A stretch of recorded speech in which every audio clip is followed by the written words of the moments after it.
mga baby loves, welcome back to my YouTube channel. So for today's video guys, kami po ay pupunta ng Nobo ni Atro Belen and Jahara. So ayan, mamimili po ako ng gamit sa mga anak ko.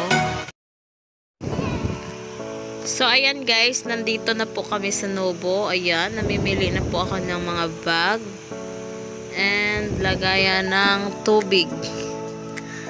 So ayan, shout out sa aking ate dyan na nagpadala sa akin ng 1K para makabili ako ng mga gamit sa mga bata. Ayan, thank you so much te. Ayan. Ayan guys, maraming namimili dyan. Kung makikita mo, ayan ako. So ayan guys, namili na ako nyan. Ayan, namimili ako. Sobrang mahal ng mga ano nyan, mga lagayan ng tubig. Tsaka, ang mahal ng ano guys, ng notebook.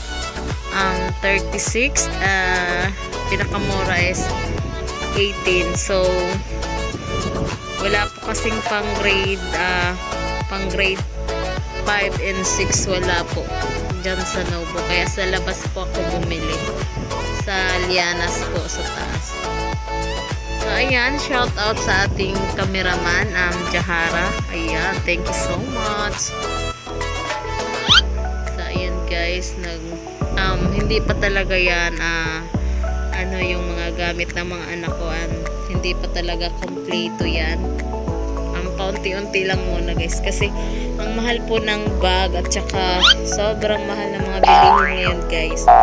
Ayan, ang 1,000 ko kanina, wala nang natira. Nadagdagan ko pa ng 300. Kaya ang naubos ko kanina guys is 1,300. Ayan.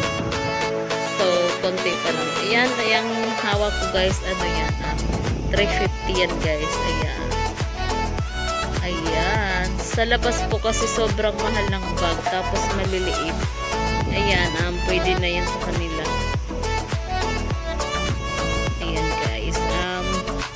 Dalawa lang po muna yung nabili kong bag kasi kulang po yung pera.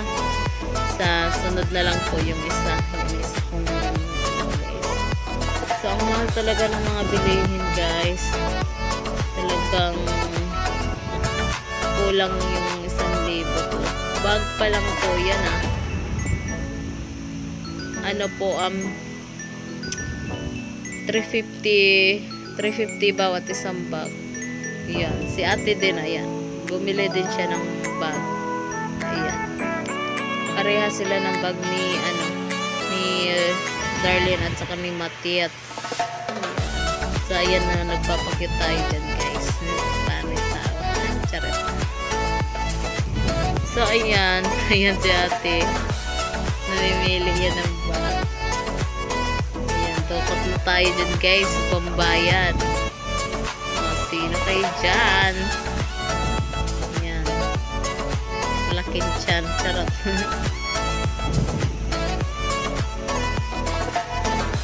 So, ayan guys. Ano yan? Ang tagal talaga mamili ni ate. Ano kaya binubuklat niyan? Ano yan? Mga notebook. Mura lang po yung notebook dyan guys, sa labas sobrang mahal. 18 pesos lang ang isa niyan. Ayan, makikita nyo, ayan masayahin ako kahit wala akong pera. Ayan guys, ayan, naghila-hila ka nyan, punta ka sa ayan, Payong. Mahal din yung payong niya guys, 150. So ayan guys, nandito na ako sa bahay. So ayan, ito yung nabili kong bag. Ito yung pinakamurang bag. Ayan, so bawat isa po nito ay 350 po ang isa. So may tag pa yata ito dito sa likod. Wala na, tinanggal nyo? Tinanggal nyo yung tag nya? So ano po ito, 350 ang isa.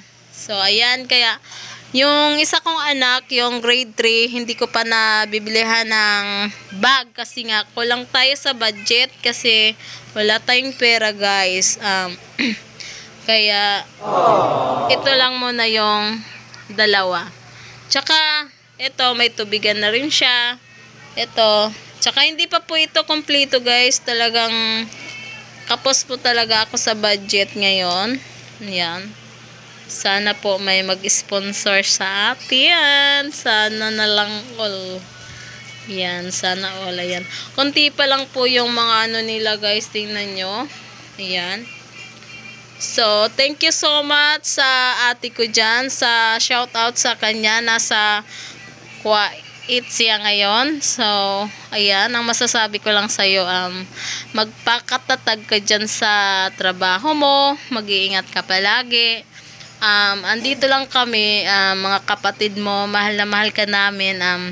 Huwag kang magpadala sa problema. And then, andito lang ako, laging nakasuporta sa'yo kahit anong mangyari. Ayan. So, ayan na, masaya ba kayo sa ano nyo, bag? Ayan. Ikaw? Opo, maraming salamat sa Mama Lina. Thank you so much po sa kanya at mag-ingat ka po sa work mo. I love you too. Ayan, ikaw, ano masasabi mo? Maraming salamat po sa binigay niyo sa amin kahit nasa work po kayo. I love you. Please, mag-ingat ka lagi sa work mo. Mama Line, bye-bye. So, ayun guys, kahit konting ano lang po yan, sobrang tuwa na po nila. So, kulang po talaga yan ang mga gamit nila guys. Kasi po, wala pa pong trabaho yung papa nila. And then, mahirap po talaga pag wala pang trabaho. So, kasi po yung pera nila, kasi 2 weeks po na walang pasok yung papa nila. Kaya, ito na lang muna. Ayan. Yung isa pa po, hindi ko pa po nabilihan ng bag. So, may luma naman siyang bag. Nagtatampo nga po siya kasi wala siyang bagong bag. Bakit daw sila ate may bag? So, sabi ko, pag may pera na kami, mabibilhan ko siya. Ayun guys, hanggang dito na lang magtatapos ang aking vlog. Sana nagustuhan nyo. Sa mga hindi pa po nakapag-subscribe sa aking YouTube channel, subscribe my YouTube channel, Joby Bilardo Vlog. So, ayan. Bye-bye. See you next vlog.